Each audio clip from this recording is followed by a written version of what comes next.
നമസ്കാരം. അഞ്ചലിൽ civil police ഓഫീസറുടെ bullet കത്തിച്ച സംഭവത്തിൽ വഴിത്തിരിവ്. രാഷ്ട്രീയ കാരണത്താലാണ് ബുള്ളറ്റ് കത്തിച്ചതെന്ന് ആദ്യം റിപ്പോർട്ടുകൾ വന്നെങ്കിലും അങ്ങനെയല്ല സംഭവമെന്നാണ് തെളിഞ്ഞിരിക്കുന്നത്. രാഷ്ട്രീയ പ്രതികാരമല്ല, പിന്നിൽ ഒരു യുവതിയുടെ പ്രണയപ്പകയെന്നാണ് തെളിഞ്ഞിരിക്കുന്നത്. കേസിൽ കട്ടപ്പന സ്വദേശിനി ഗായത്രി മോഹൻ, ശൂരനാട് സ്വദേശിനി ആരതി എന്നിവരെ അഞ്ചൽ പോലീസ് അറസ്റ്റ് ചെയ്തു. നിശ്ചയിച്ചുറപ്പിച്ച വിവാഹത്തിൽ നിന്ന് പോലീസുകാരൻ പിന്മാറിയതിലുള്ള പകയാണ് ബൈക്ക് കത്തിക്കാനുള്ള പ്രതികാരത്തിലേക്ക് എത്തിച്ചത്.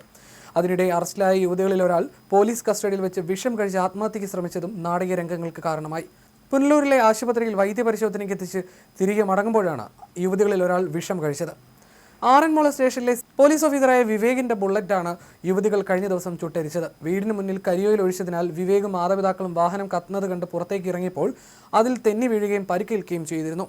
നിശ്ചയിച്ച വിവാഹത്തിൽ നിന്ന് പിന്മാറിയതിലുള്ള വൈരാഗ്യത്തിലാണ് വാഹനം കത്തിച്ചതെന്നാണ് അഞ്ചൽ പോലീസിന്റെ കണ്ടെത്തൽ. കൃത്യമായ പ്ലാനിങ്ങോടെയാണ് യുവതികൾ വിവേകിന്റെ വീട്ടിലെത്തിയത്. ബൈക്കിന് തീയിടുന്നതിന് മുൻപായി ഇവർ വീടിന്റെ മുൻപിൽ കരിയോയിൽ ഒഴിക്കുകയായിരുന്നു. ആദ്യം 3 വർഷം മുൻപ് നടന്ന ഒരു വിദ്യാർത്ഥി സംഘർഷത്തിന്റെ പേരിലുണ്ടായ ലാത്തിചാർജിനോടുള്ള പ്രതികാരമാണ് സംഭവമെന്നാണ് കരുതിയിരുന്നത്. എന്നാൽ പിന്നീട് നടത്തിയ അന്വേഷണത്തിലാണ് ഈ വിവരങ്ങൾ പുറത്തുവന്നത്.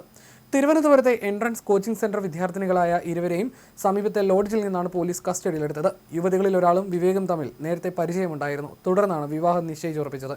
എന്നാൽ പിന്നീട് ഈ വിവാഹത്തിൽ നിന്ന് വിവേക് പിന്മാറുകയായിരുന്നു. ഇതോടെയാണ് പകയുണ്ടായതെന്നും ബൈക്ക് കത്തിക്കാൻ തീരുമാനിച്ചതെന്നും യുവതികൾ പോലീസിനോട് പറഞ്ഞു. 3 പേജുള്ള കത്തും വിവേകിന്റെ വീടിന് മുന്നിൽ നിന്ന് ലഭിച്ചിരുന്നു.